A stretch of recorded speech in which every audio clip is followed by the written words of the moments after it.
All right, hi, I'm Nick Arstead. I'm a mentor for FRC Team 2220 Blue Twilight out of Eagan, Minnesota, and today we're going to walk through some of the basics of Onshape and design a quick West Coast drive. So right off the bat with Onshape, we'll go and create a document. West Coast drive test. You'll notice down in that lower right corner there should be all my keystrokes, so should be able to tell what I'm doing.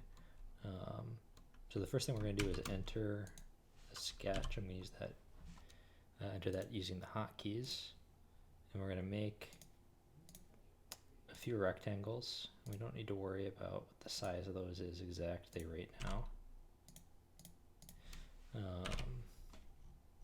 They're going to do a little bit of change in it. So now we have the core dimensions, and I like to do it this way because it's the lets you link it to kind of the core dimensions that you're really looking for with the drivetrain. And that. So since I made this a 25 by 18 inch drivetrain, the actual robot would be about 22 by 25 inches, so a pretty small FRC robot. We're going to take these and we're going to extrude them. And there's a couple ways to do this. There's actually a feature script floating around called extrude individual that Julia made that's pretty nice. I don't use it generally, but you can use it. You'll notice that when I do that, it hides the sketch immediately, so when you finish up a sketch, Onshape will do that. It's all good. I have to switch this over to a new instead of an add. We'll call this a side rail. It's gonna be that. So those are kind of the core features of sketching and then extruding things. So you notice all these features are named. The parts aren't named yet because they're going to get an automatic name when I bust out the tube feature script. So now we're going to do kind of the core sketch of a West Coast Drive tube. So this is going to be a 1.5 inch circle in the middle with a couple of construction circles, which are what we do when we care about a dimension, but we don't necessarily need to like extrude it or turn it into directly into a feature. So since that's a solid blue line in the middle,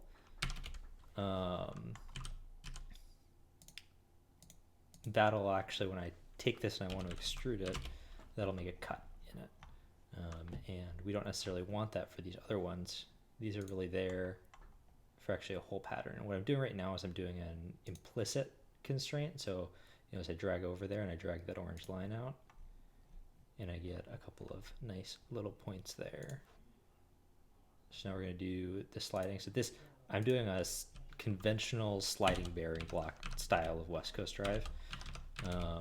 You can do a West Coast Drive in a few different ways. This is just how I like to do it. This is how I would do it when 2220 gets around to designing one someday. Maybe next season, assuming we get one.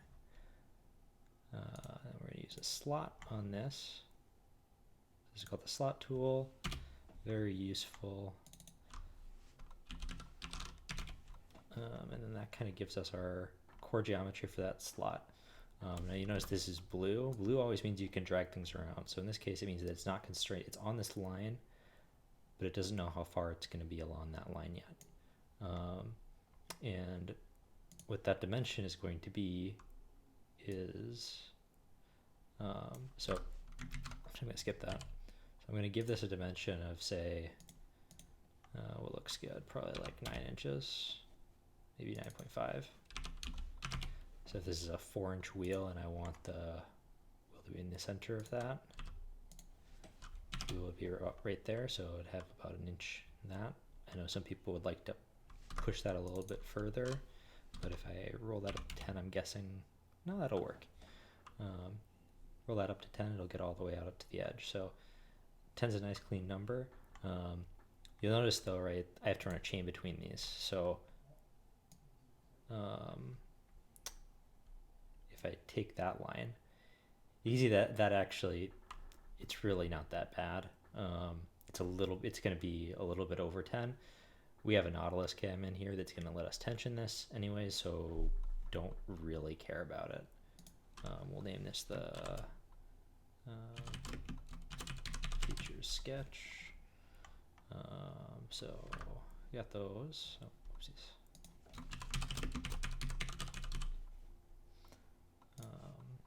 Got that. And I'm actually going to delete this line because it doesn't really matter. And then we're going to want another hole or another point out here. This point is going to be a hole eventually. We're going to use the actual hole tool for that. 713 isn't exactly right, but it's close enough for our purposes. So now we also want this on the other side, so we'll use the mirror tool, the sketch mirror tool, to flip that around. And now we have those core. I'm going to take that and I'm going to take a extrude on that. You'll notice it defaults to add, but we want it to remove, so we're just going to do that. We're going to flip this over to through all. Generally, you want to do this on like most parts, just good modeling practices. So we'll name this features 2.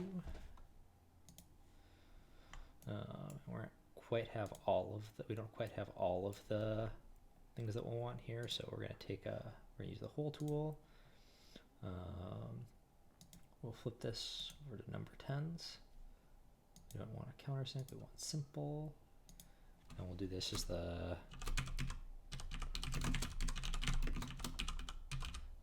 gearbox bearing blocks. That's going to be these two right here. And then we'll use this again, and we'll switch this to a counter bore, and we'll say gearbox mounting, and we'll pick these two, and we'll do another one. Call these Nautilus mounting. So you'll notice that I could have done those as one hole tool. That would have been fine. I split them up just because sometimes you never really know. Like maybe I want these guys to be all through holes later. This just makes it easier for me to switch those and kind of keeps the features meaning something directly. So now here's where the magic comes in. So Onshape has this thing called feature scripts. Feature scripts are pretty great. They make our lives a lot easier. So you know, I have some settings here. These are settings that it carries them over from time to time that you use it. So in this case, it's using it from the last time I did it. So 1/8 inch wall fit thickness with a hole pattern. It's going to be the 1678 style pattern. It's going to have a center row for that tube. I don't typically do the center row, but I do it for the drivetrains because I figure helps you work around chain a little bit better. And then it has this little hole margin, and the hole margin where that gets us here is it makes sure that there aren't holes that are super close to these features, which is really useful. So we'll call this the side rail. You'll notice I have some of these that are named the same. That's because you can tell, right, in this sidebar, this is called the feature tree. You can tell that this is a tube converter feature. You can tell that this is an extrude feature. That's the icon next to it, right? Same as the one up here. It's an extrude. Same thing with these holes. You can tell it's a hole feature. So it doesn't necessarily matter if they have the same ones. You'll notice I also skip the like feature name. So this is back rail extrude. It's just back rail. That keeps the names a little bit shorter because you can already tell by the icon what it is. And then we're gonna this one, and we're gonna change this around a little bit because I like to do a little bit thinner on the front. It's not gonna have mic mode. Sorry, Corsetto. This is gonna be the front rail. You know, this is a front rail, even though based on this box in the side, right? That's actually the back. Doesn't really matter. It's going to be the same part any way you cut it. All right, so now we have kind of like the core tubes. So this actually, if all you were doing was making the parts for this, this is pretty close to all you would need. But we're gonna take this through all the way to a full assembly. Now I'm gonna use a gusset feature script here. The gusset feature script, I'm not sure how much I'll actually use it in a season because it's a little bit complicated. We'll just see how it looks right now.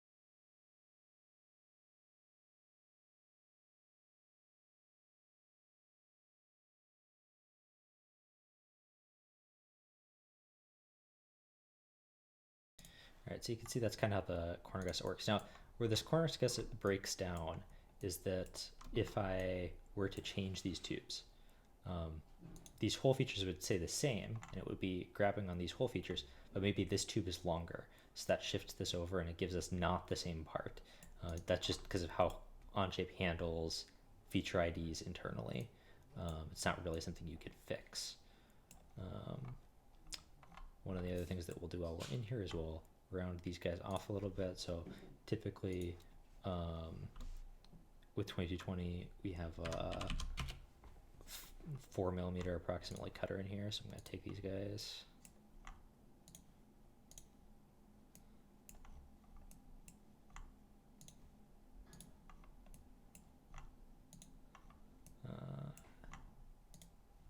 oh, not the full face, just part of the face, right?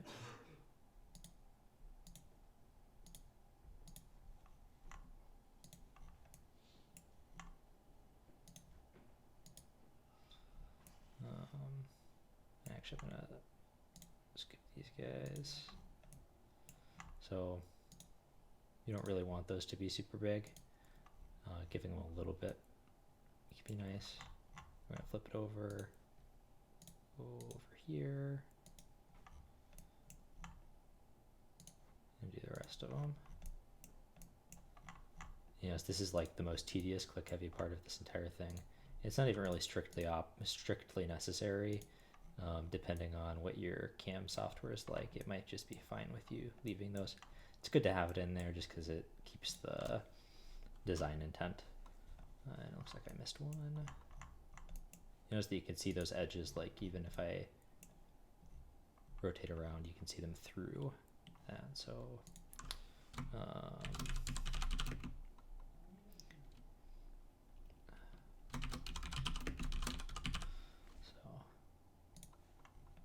guys in there. All right, and that pretty much leaves us with almost all the parts. I'm also gonna I'll do a bumper mount later, but we'll leave those there. Now this one you see didn't get a name, so we'll name it corner gusset. And I didn't set any materials on these. We'll talk about setting materials later, but that's because this isn't strictly necessary. You can, if I look in here, you can see these are already all labeled 6061 T6 aluminum, which is what they would be made out of. So we don't need to worry about that. So we're gonna move this in. We're gonna name this Part Studio. I'm a big believer in naming things in CAD. Sometimes I'm lazy about it when I'm doing it on my own, but I highly recommend it. It just keeps things cleaner for yourself when you're looking back, for other people when they're looking at it. So, and this will be a West Coast Drive half, and then we'll make another one that is the actual full West Coast Drive. So I'm not going to take you through designing the gearbox. We're going to use a COTS West Coast Drive or West Coast product gearbox because that's just going to be easier to work with, and it's what I would do in a real season, frankly. So this group, we'll call this base group. I'll typically name that first grouping just to keep it meaningful, and then not name later ones. People have different opinions about that, but that's just kind of how I tend to roll with that. So now we're going to start inserting parts. We'll start by using this guy. So I'm just going to Control C, Control V, that.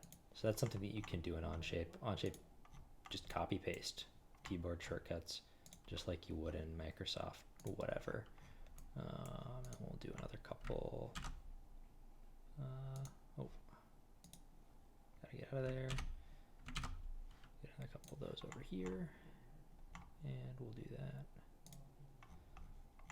Like I said, we're just going to design basically a half of a drivetrain, and then what we'll do is we'll take them and we'll just mate both of them together. This can be something that you don't do. It might make sense if you have asymmetric drivetrain, or like both of them in the back or something, to not do this. But it's what I'm going to do here just because it keeps it nice and simple. Makes sense. So we have kind of all the parts of that we made, and now what we're going to do is we're going to go and we're going to insert them from another place. So insert some stuff from another document. So one of the great strengths of Onshape is it makes it super easy to go and grab stuff from your previous documents or other people's documents. So for 2220, we have a CAD library, and this stuff is actually public too if you just search these names. So what we have is we have a configurable bearing block, which I'm not going to insert into this because this is where we're a little bit asymmetric on this drivetrain. So, but I'm just gonna throw in, we want 4 inches wheels, sure. West Coast Products, Super Shifter, or not Super Shifter, that's an IndyMark product. Not even single stage. I don't know what the SS stands for. Maybe RC can tell me someday. Insert that. Super simple. I don't know. We're gonna mate this here. So I'm using the simplest mate, the fasten mate. I just screwed something up, so we're not going to do that. First, we're going to go and we're going to fix this. So it's good to always, when you insert things, to fix something in place. And what that lets us do, undo that. So you can see this entire thing has constraints that keep it together. I call them constraints because I come from Creo. Onshape calls them mates. But you'll notice I can pick this up and drag it around. I don't want to be able to do that because if I can do that, then my views aren't consistent. So I'm going to fix this, and then if I click and drag, it doesn't work. And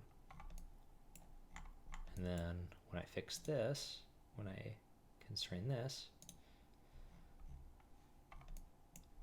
to here, it's not going to do something weird on me when I click solve, where it messes around and screws a bunch of stuff up. Right. So you can name these fastens. I don't tend to name my fasten mates.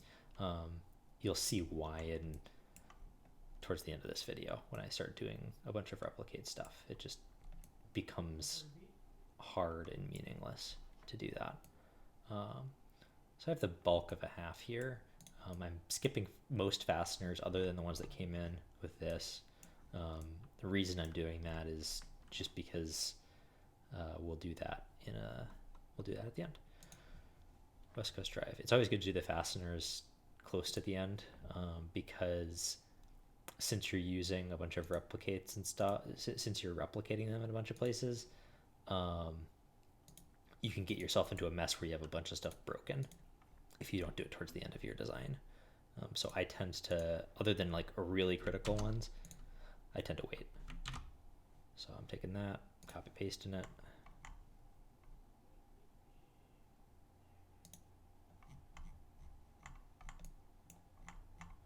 Throwing that in there. Flipping it around, clicking solve, making sure it all looks right. and it does. And then we're going to go back to our other documents, to the library, and grab this configurable West Coast Drive bearing block, and we can leave that in its default configuration here, and then we'll throw omnis in the back. We'll see how Onshape likes the omnis. Sometimes it'll just stick like that rectangle until you refresh it. Looks like that's not what it's going to be like tonight, so that's nice. And then our trick here is going to be, you can see these has what are called mate connectors. That's what these things are. So this actually comes with some that I added to it when I made it. And you can think of those oftentimes if a parts library uses those, they're probably how it's recommending that you mate it to something. Yeah,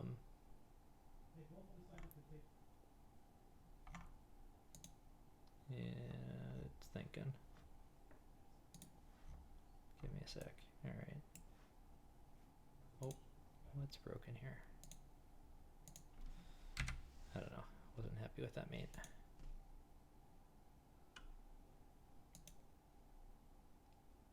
Pass 2 has.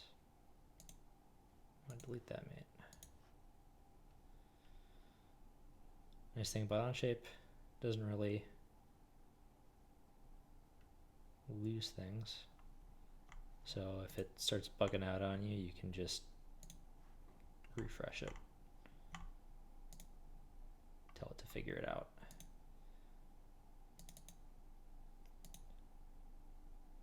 Honestly, that's one of the nicest things coming from another CAD package to me,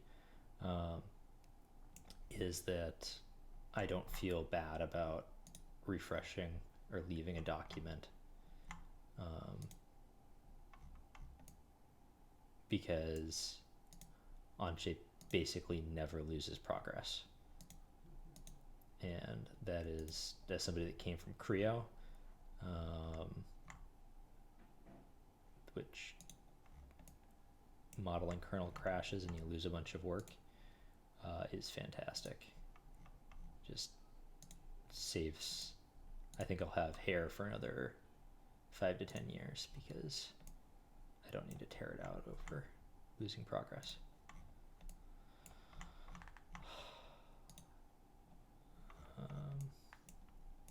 And I get rid of that Command or Control S reflex. All right, so we got what would be a functional drivetrain. Not putting chain in here. You can put chain in here. Would recommend doing chain generally. I'm gonna skip that for tonight, just because it isn't 100% necessary. We're gonna add bumper mounts now. We're gonna see the power of that symmetric thing. So I have a basic drivetrain, but I want to add bumper mounts. I'm gonna add bumper mounts that are pretty close to the style that I've been seeing out of 1678. I haven't had a super close look at their robot from this year, but I kind of borrowed this style from them when I started doing it, and I like it. I largely like it. So we're just gonna do that. So we'll line up with the center on there. This is gonna be like 1.8, which gives it a little bit of room. And then, I don't know, 2.25 I think is what we're looking at. So yeah, that gets us 4 holes there. Cool. Take another one out here. It's gonna be like 1 inch. And what this is gonna do is it's gonna put a rail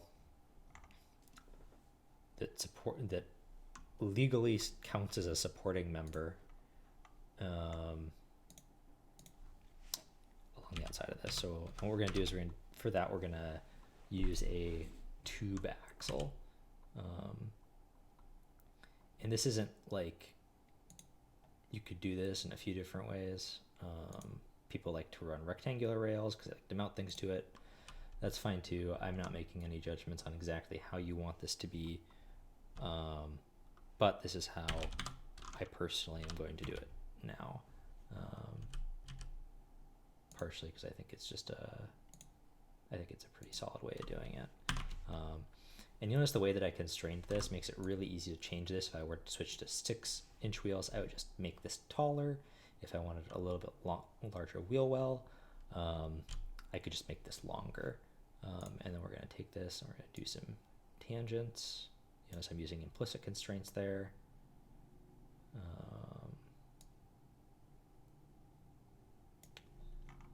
going to give this a dimension from that edge that's like 1/4 inch or something like that.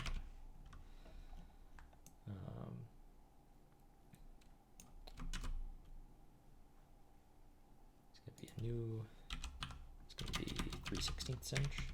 So since this is a 16th inch on the front and the back, that 3/16 inch means that we'll get a nice, more even number between the two. So it's because you're basically taking a 1/4 inch off the end. So whatever the length I decided the rail is going to be 1/2 inch shorter than that.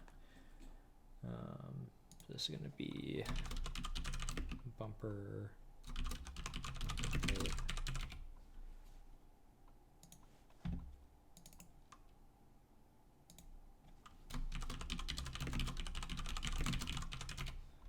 Cool. So you can see I have kind of like the basis of this, and then there are different ways I could do this. The way I'm going to do the holes on this, I'm going to do them completely separately from these.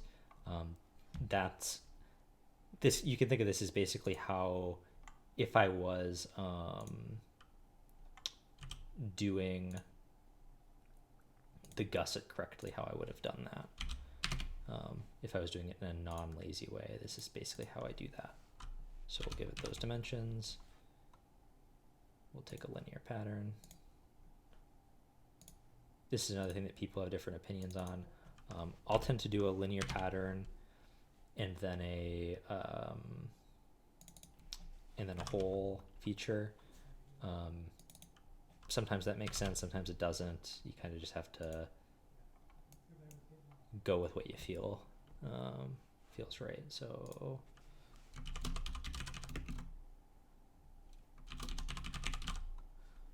mounting, and then we'll use a feature of the hole tool that I like, where you just give it the sketch. We're going to take out this counter bore before it starts messing anything up, and all we really want is what's called part 4 right now in there. Bumper mounting. We'll give this guy a name because otherwise it wouldn't get one, since we aren't using any feature script magic to make it.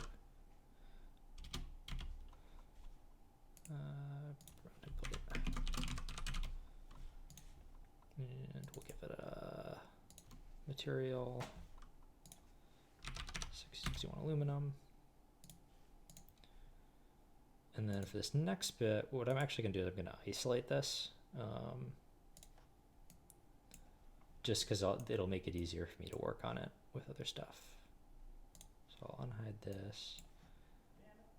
We need to add a hole for the 2 spacer that's going to go up here, and that's actually going to be a 1/4 inch countersunk, because otherwise it will potentially interfere with the bumper, which we don't want.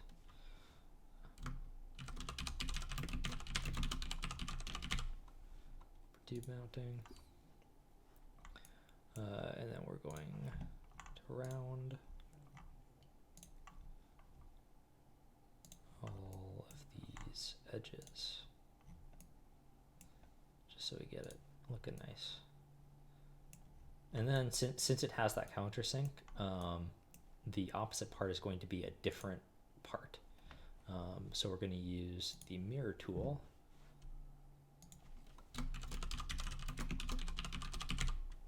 And we're going to mirror that part across the center. And Onshape does an interesting thing where it assumes I want them to be ads instead of news. We'll make them news. we got both of those. And because of how we did this, where I fixed it before I did this, I can take this and I could just insert both of these and then add them to that base group. I'm going to go back. I'm going to name this paper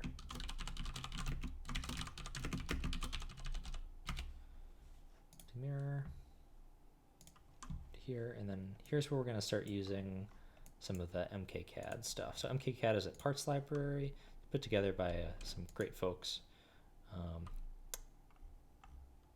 And it has a bunch of really useful parts.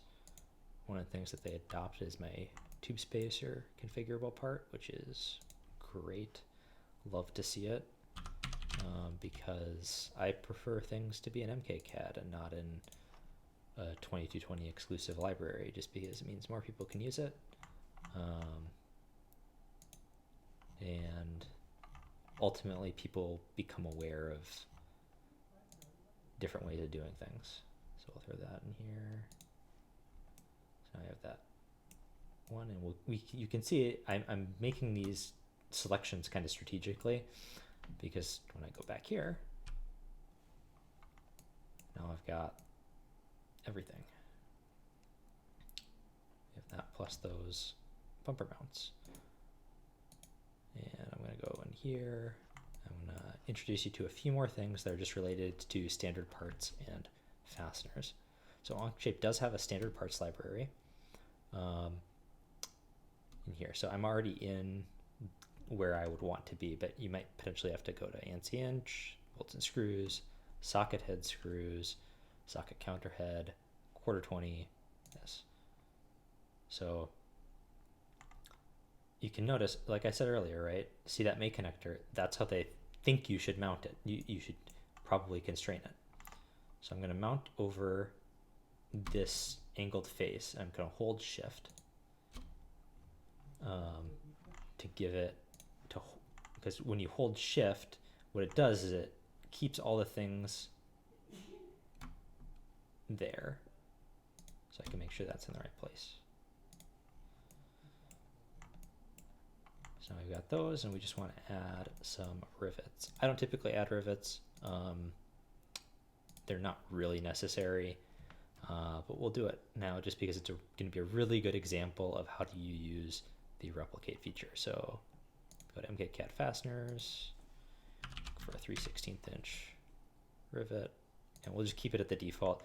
It's a nice configurable part where you can change how long it is. Since we don't really care, I'm just going to keep it at all its default settings for everything that we do. And this is where this is going to just explode. So we have that 3/16 inch rivet. I'm going to select replicate. And then I'm just going to give Onshape a whole bunch of faces. And it will fill those faces with rivets. And it will fill my parts tree with rivets. This is why I don't usually do rivets. Yeah.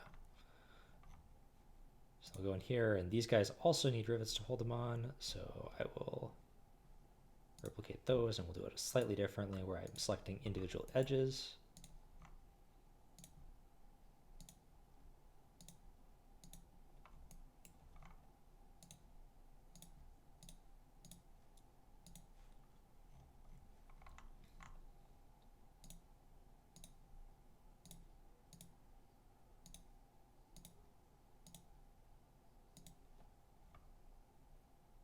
You can see we're all popping in there. Onshape sometimes takes a minute, but we got them all. And since we've added them all in this subassembly, we get them all here. Now I'm going to, so you can see all these mate connectors. Sometimes you don't want those, so you can press Shift P and hide all those construction things. And now we've got basically a West Coast drive. Thanks for watching. Feel free to hit me up on Chief Delphi, Discord, wherever. I love helping people learn how to CAD. Have a good one.